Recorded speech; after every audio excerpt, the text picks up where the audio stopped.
Ya, masih di Outlook 2014, kita tentunya sudah tahu bahwa peran daerah ini sangat besar dalam meningkatkan daya saing perekonomian nasional, dan untuk itu serapan anggaran dan belanja modal di daerah ini tentunya juga menjadi penting. Pak Rias, bagaimana sih memaksimalkan penyerapan anggaran supaya benar-benar efektif dan juga terukur? Jadi begini, daerah sekarang kan juga banyak tergantung dari bantuan pusat.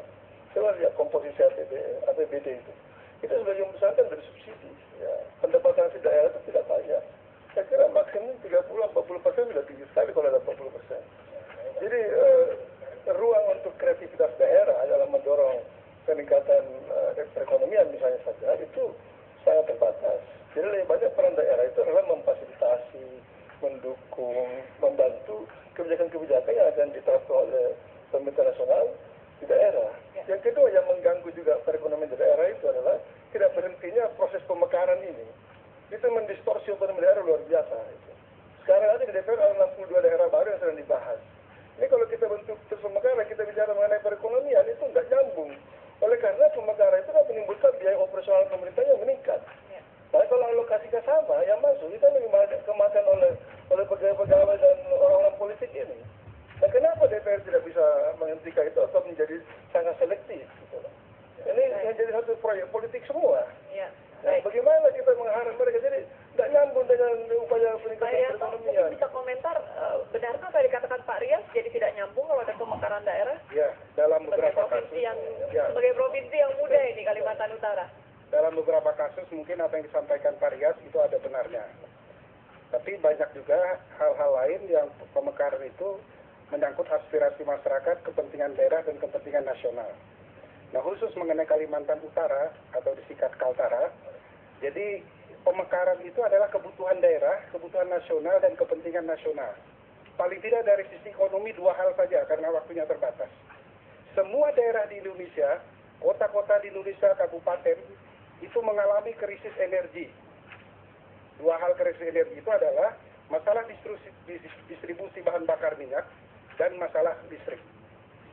Kota-kota di Kalimantan dan Kalimantan Timur tentu bersama Kalimantan Utara itu sangat ironis. Ini wilayah adalah sumber energi, lumbung energi di Indonesia. Tetapi setiap hari kita menyaksikan orang antri di SPBU karena kelangkaan BBM. Gara-gara kelangkaan BBM terjadi kerusuhan sosial. Ya, akibat antri terjadi kerusuhan sosial. Ini sering tidak dipahami dengan jelas oleh para pengambil kebijakan di tingkat nasional. Nah, yang kedua ingin saya sampaikan adalah masalah transportasi. Kalau di kota-kota besar kita bicara soal masalah kemacetan saja.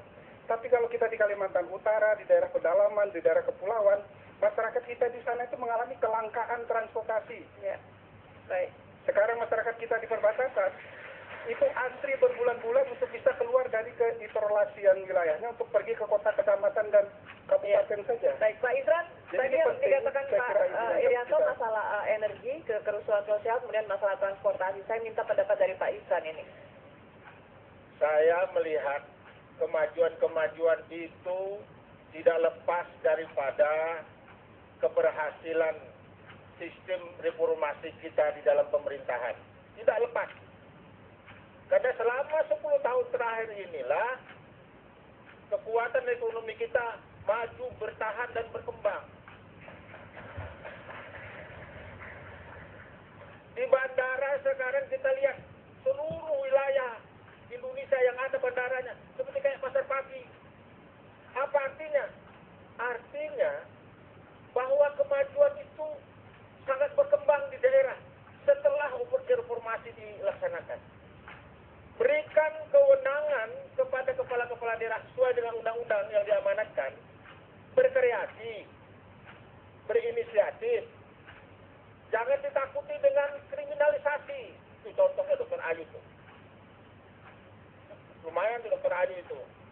Demo nggak ditanggapi. Coba kalau para bupati wali kota demo, lumpuh di negara. Tapi Pak Isran, ada banyak kasus korupsi di daerah yang katakanlah quote-unquote jumlahnya cukup besar, itu tentunya karena menyalahgunakan jabatan dia di daerah dan kebebasan yang diberikan oleh kebebasan dan kepercayaan yang diberikan oleh masyarakat kepada para pejabat di daerah. Soal demokrasi dan kebebasan dia melakukan korupsi. Soal korupsi itu adalah terkait dengan persoalan